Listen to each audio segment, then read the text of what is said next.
We're gonna talk about some bending stuff. So a colleague of mine, his name is Nikolai, I'm gonna butcher your last name, Nikolai Mantari. He makes Baroque trumpets. Oh, I don't know if that's right either. So Baroque trumpet people get all wizzy-wacky about if it's a Baroque trumpet or a natural trumpet. So he makes one of those, either Baroque or it's natural. Anyways, Nikolai was in town and we were working on a project for another customer of mine and he was contributing to that customer. He had a lot of questions about bending. Doing Baroque stuff, he bends with lead. And that's kind of the only thing he's been able to get to work. I kind of realized how much I had to say about bending, and we never have done really anything on YouTube about bending. Figured it's a good opportunity to tell everyone the do's and don'ts of how to bend stuff with a variety of different materials. So first, we can talk about what different bending matrices there are, because there are a good few. So we'll do a little list. Colin will do a little list on the screen. This list is in no particular order, but later I'll give my top list, like in order of what I recommend. The most historical and probably earliest form of bending was done with lead.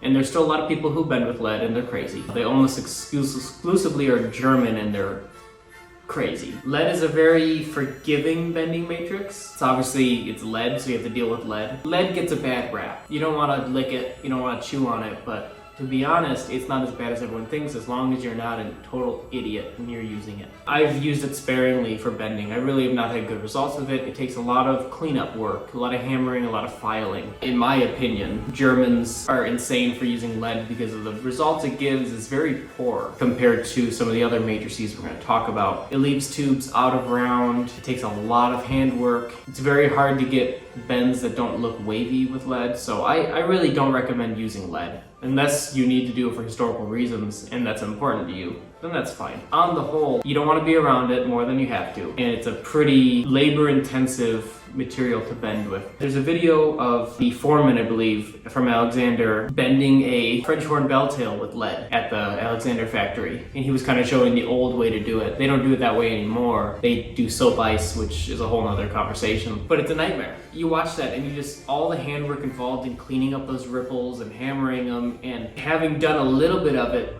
it's very difficult to get that actually smooth once you have all that hammer rash. So the amount of filing that those guys, I don't want to like be mean, but in my opinion, those parts are likely bent poorly on the whole and over-filed, over-sanded, over-buffed to get them to look reasonably well. Whereas with other matrices, you can bend it properly in the first place, not have to hammer anything out, and then sand it lightly on a belt sander and you'll get clean results. So the extension of lead, the next bending matrix we should talk about is Cerro bend. There's a lot of different alloys, and Cerro bend basically is a lead-based bending alloy. It has bismuth, and I think bismuth, cadmium is definitely in there. It's just a bunch of heavy metals that are alloyed with lead, and it gets you a more consistent bending filler than just using straight lead. You can bend stuff a lot rounder with less wrinkles if your fixturing's right, but you have to deal with heavier metals than lead, so stuff that's worse for you. Even I start to get worried when I'm dealing with that stuff. I've done a little bit of Cerro bend. I've had it work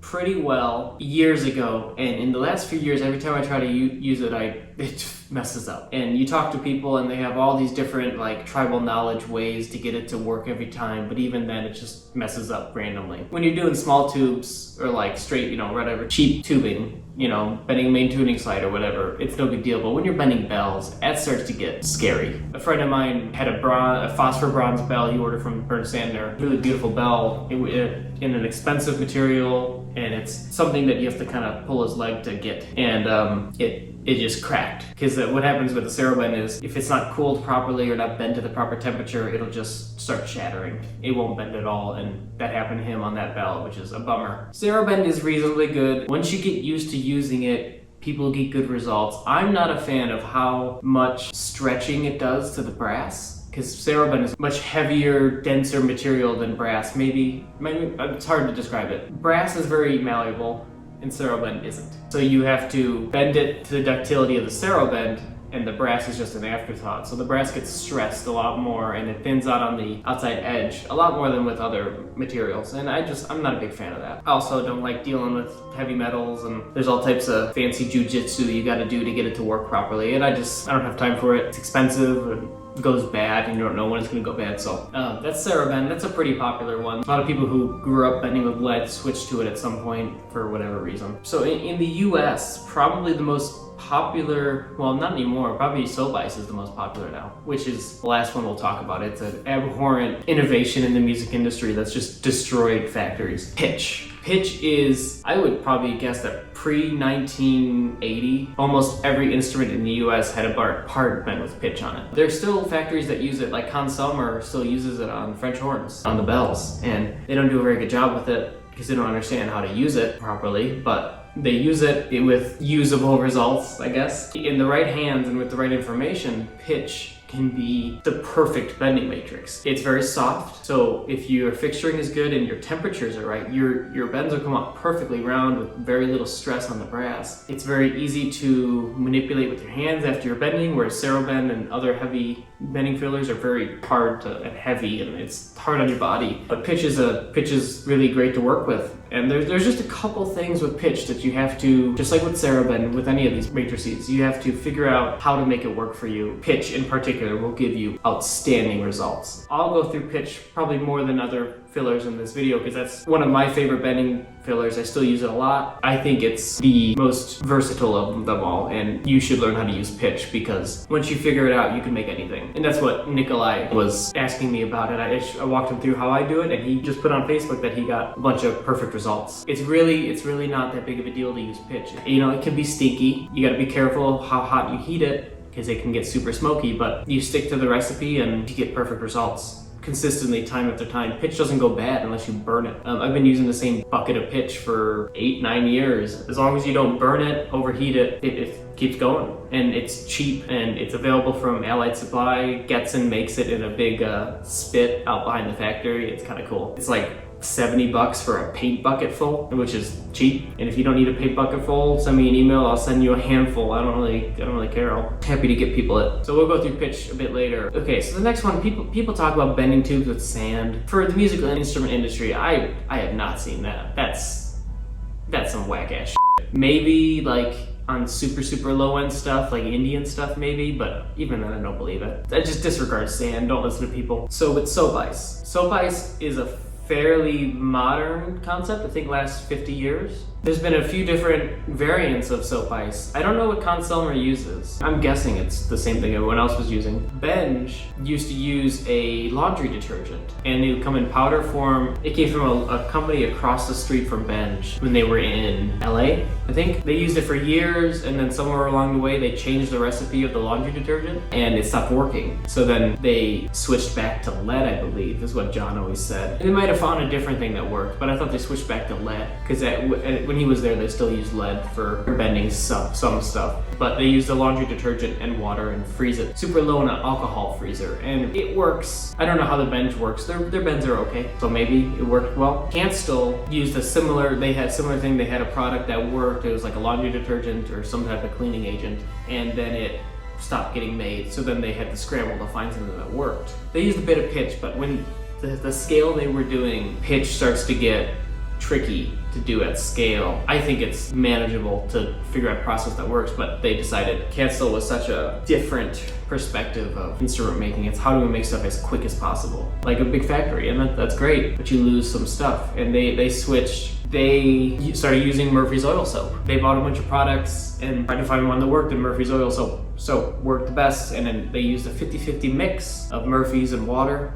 And the results were pretty poor. It worked for them and they used it for 20 years, but I really don't like the results of it. They were using an alcohol freezer, which is a freezer that can get to a very low temperature because they put some type of alcohol just like in a pan inside of a freezer, and that helps it get very cold apparently. So something about soap ice really bothers me. These factories use it to get rid of these other bending matrices, which work very well. They replace it with a flawed product, and it really negatively affects the end user. And in the case of Insert Factory here, I don't know what they're using for their soap, but they use soap ice in a super low alcohol freezer, and every Insert Factory here, bell bend for the last 50 years has been terrible. I haven't seen a good one. They're out around as far as 50, 60,000 even more. They're sanding all types of things out of those bends, and it's really terrible. They care. It's not that they don't care. It's just that they can't go back. It's so cheap to bend a bell this way to go back to using pitch or lead or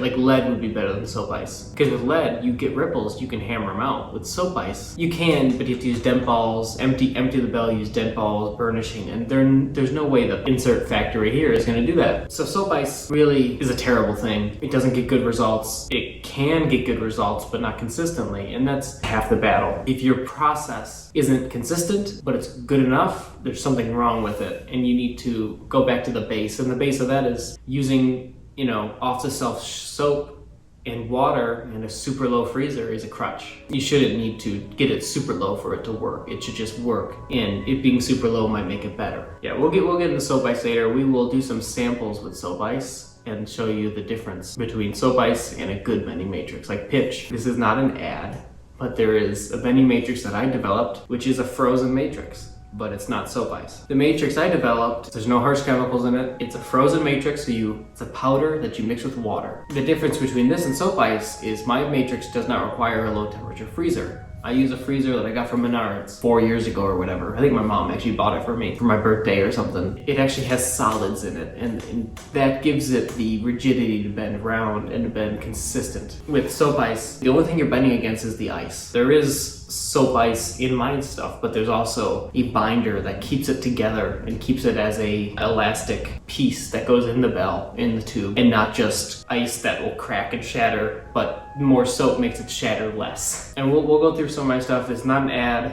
I do sell it, but I don't really like selling it. It bothers me when I sell something to someone, it doesn't work, and then it doesn't work for them because they're not using it properly, or they don't have experience bending in general, because there's some things that you just can't do when you're bending a tube. They don't ask for advice, they just say it doesn't work and then throw it away. Go on Facebook and say it's terrible. That's why I don't like selling it, but if I do sell it, but I use it internally for almost everything that I do. It has all the benefits of using soap ice. It's cheaper, it's more efficient. You don't have to deal with melting pitch out and cleaning up the pitch, smoke and melting pitch. Melting pitch is tough to get it right. Once you get it right, it's fine, but it's a hassle compared to mixing a powder in a blender and putting it inside a bell. So we'll go through that. It works great for me. I've had some excellent results with it. It bends on par with pitch in many applications, and that's the target for me, is mimicking pitch without the hassle. But there's some stuff that it can't do, at least not with my freezer. I can't bend a French horn bell with it, because what actually happens, even with the new binders that I've added, with the trumpet bells freeze in about 30 minutes. With a French horn bell, since the mass is so much more, it actually, the water separated off from the powder before it had a chance to freeze. I think it was like 2 hours for it actually to be solid with the French horn bell, and it just didn't work, because then you have water up at the part that matters the most. I do think with a low temp freezer, my stuff would work on horn bells, and actually I will be buying a low temperature freezer soon. It's not required for using my matrix, but what I've ran into is, since I'm doing larger and larger volumes, my little freezer, I can't just put like 40 trumpet bells in that freezer because it won't freeze fast enough. I can only do about 5-6 at a time if I want to bend properly, which I do. The low temp freezer for me is not really going to be set at a super low temperature. It's probably going to be around where my temperature gets about -12 or whatever Fahrenheit. It's just going to have the power to keep everything cold, no matter how many objects I put in it, because I'm getting larger and larger orders, which is awesome. I just need to be able to keep up, because the bending will take time now, whereas usually bending is just spin out a bunch of bells, sand them, bend them, and it's, overnight I have a bunch of bells. But when you get 100 bell orders, it's like, I can bend 5 bells a day. Okay, well, there's 20 days of work right there. So we'll go through that. I'm trying to think what other fillers. There's a firm in Germany that uses Teflon rods to do bend parts, but it's not like good bends. They use it and then they ball out the tubes, which is a whole nother conversation. We will show some balling out and kind of talk about the pitfalls and the issues. I actually have a video already on the channel called halftone bows. One of my favorite hobbies is measuring halftone bows. Those are the little like second slide bows on a trumpet. Halftone bows are one of the things in our industry that are just accepted to be terrible. And it really bothers me. And it's very fun to see how terrible everyone's halftone bows is. No one's are good. So that's interesting. So we will show some footage. This is gonna be a really long video, but that's okay. So we're gonna show some footage of bending with every single one of these matrices. I might not do the bending with lead, but I might get a colleague to do some bending with lead for me and shoot some video. Maybe I'll get a colleague to do Cerro bend as well. I'll do pitch my stuff, and I'll show some bad soap ice bending, because that'll be fun. Okay, a couple days later, I'm about to bend some trumpet bells. First, I want to show you some of my bending fixtures, and this will kind of go for all the materials-ish. Then I'll show you this one last, which is pretty cool. So normally, that's basically what you'll need for bending with pitch, frozen, Cerro bend, kind of. I think you can use a similar form, a little stronger maybe. This is just a piece of wood on another piece of wood on another piece of wood with something to hold the tube against the piece of wood. Nothing fancy. This block actually came from Canstel. It was the Concert French horn main tuning slide. I recut it a bit and I use it for my Vienna horn slides. So that's kind of the most basic way to do it. The important thing is something to clamp the tube on. If you just hold a tube against here, you're never gonna have good results. And recently, what I've started doing is 3D printing them. So these are a coil crook, like for a natural trumpet like these. I do these for a customer. These are awesome. You 3D print them. 3D printers are cheap, easy to use, anyone could do it, and then you get really, really good results from that. So I have a bunch for all the different size crooks I do for them. And then when you get to bigger stuff, these are French horn bell blocks. This is a one I made a few years ago. It's kind of a monstrosity, but it works. This is a Canstel one, which is beautiful, except for the shape of the bend is terrible. This is the one I use most. You might be surprised that it's not radiused, because I haven't had time to make one that's not a monstrosity. But I use this and I get perfect bends with it, with pitch. You just have to kind of know what you're doing. I used to bend from the small end to the big end on French horn bells, but I started doing from the big end to the small end and my results are much better. You need a really stable clamp here. Basically the bell locks in like that. But for trumpet bells, and I use this giant lever for French horn bells now. For trumpet bells, you need good fixturing. If you don't have good fixturing, you won't get good bends. You don't need something this complicated. This is a customer block. This also came from Canstel. This is some of that epoxy, people call it DEFCON or whatever, same stuff this is. This is actually the clay. This is probably poured. They just casted a trumpet bell in it. They got a bend they liked, and then they cast a bell in it. This is a Bach-shaped block, and then I mounted it to this little plate and put a clamp on there to push the bell up against. Basically a poor man's version of this. Now this fixture came from a factory in Elkhart, and this is a customer fixture, but I'm allowed to use it for everything, which is awesome because it is so nice. Clamp to push the bell up against, gauge to let you know where to sit the bead so you get the bend the right distance every time, and when you finish bending, it pops and it's spring loaded, and that helps you get the bell out of the fixture a lot easier. Pops back in pretty easy, no big deal. And for this you use levers, and it's a special type of lever that came with the fixture, and you have your follower bar and your paddle. And I'll show you how these work when we're doing a bell. We'll get an aerial view, Colin, and I've shown this before, but you really having 2 points of leverage helps you get really exact bends to the block. And we have a radius here, of course, to help us bend the bell easy, and you get better results on tighter bends with a radiused block. So I have a few bells in the fridge here, a couple Canstel bells I'm bending for a customer, and this is a copper bell that I made for a customer that I need to bend. We'll probably do that one first. So let me get the tripod set up and try to do an aerial view thing, and then we'll do some side views. Aerial view. So I'm gonna get a bell out of the fridge. This bell is an electroplated bell, so it's an Anderson blade, which is nice for this because I don't have to care about seam alignment, but typically I would look at the seam, make sure it's where I want it. All I'm gonna do is take my paddle, latch it on, and we're just gonna go all the way this way and start the pressure. Make sure you finish it all the way down. Do our clamp. We look at our bend. This fixture overbends a little bit. So what I actually do, because we did our strut so nice, I use this piece of unistrut on this table. Put the bell flat on the table, and then I open it up until it sits flat on the table, even with here. Then we check it that way. Looks good. Nothing to it. You see no ripples. That looks like a ripple, but it's not a ripple. It's just a weird color. No ripples, no pinched start to the bend. We can go empty it out now. The only downside is get your hands cold. You should wear gloves.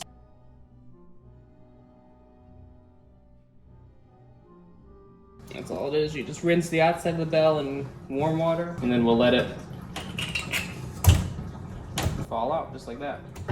And it's reusable. Lasts as long as you keep it good. Just rinse the flashing out, and there we go.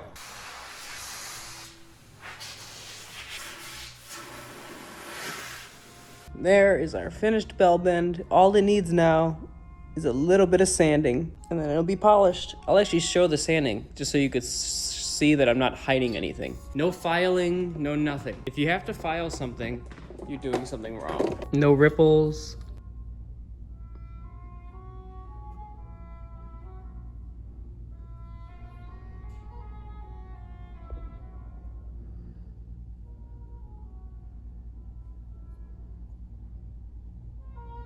Looks pretty good to me.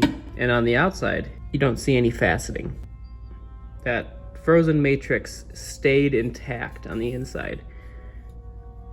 It didn't start cracking as we went around the bend. And that's what you want. If it starts cracking, it's no better than soap ice. Soap ice is a controlled failure. That's how we do a square box style bend with my frozen matrix. And this is the quality of bend you can get out of pitch as well. Same quality, same roundness, same everything. All this needs is a light sanding, and then it'll be good to go. You could sand this all by hand. See? I'm not hiding any sins here. That's how to bend tubes properly. Now I'm gonna do a few more, Colin, from different angles. I have 3 more to go, I think, so I'll do it from this angle. It's important when bending with frozen stuff to be kind of quick your setup.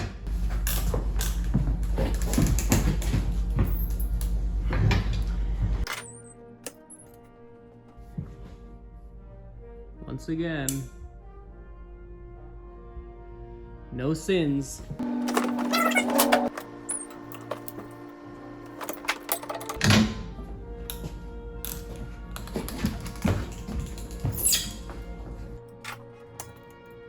It never gets old how perfect they come out. This is the perfect bending matrix for production. So this one has a seam, you can see it. I recommend seams on the outside, so side seams, and that's because they bend so much better. Side seam bells bend better than inside seams. Bias seams bend fine, but that's all it is. 0.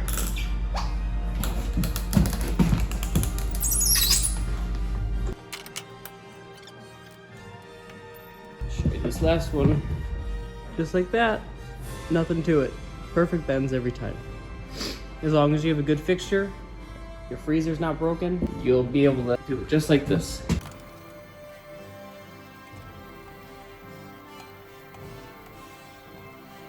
Yep, I just rinse them off, and then I'll let them hang there and the slugs will fall out. You don't need a fancy freezer. So we're gonna go over some bending basics. Once you have a tube you want to bend, whether it's a French horn lead pipe or a trumpet main toothing slide or something like that, just any segment of tube, you need to have a really good anneal on it. And that doesn't mean anneal the piss out of it, but get a nice even anneal. The best bending results come out of the oven annealed tube. On a lot of things like trumpet bells, you don't want the entire thing annealed, so your only option is to use a torch. At least I think so. So you really need to make sure your tube is well annealed, ductile enough, not too soft, not too hard. Kind of a fine line. People say you need to clean it before you fill it. Honestly, you don't. It's not that big of a deal. Then you fill the tube, put it in the freezer, fill it with pitch or whatever. There's some basics though for how you actually bend stuff. We'll just get a simple form. This is just a simple bending form. Nothing fancy. I'm gonna grab a tube. So this looks like a natural horn, straight crook. So this block of wood just gives you something to wedge against. And when you're bending something, you don't just want to grab it out here and then bend it like that, because then you're gonna get, that's when you get ripples. If you're just gonna do it by hand, which is fine, you want to get as close to the bend as possible. And then you could just form it by hand, and that way all the pressure goes into the block and not stretching on the tube. And you can get a good result that way. The best way is with a lever. The tube is melting, so it's probably not gonna be great, but you have a lever, and this just has a little roller on it. And it's honestly a little far away, but it should be fine.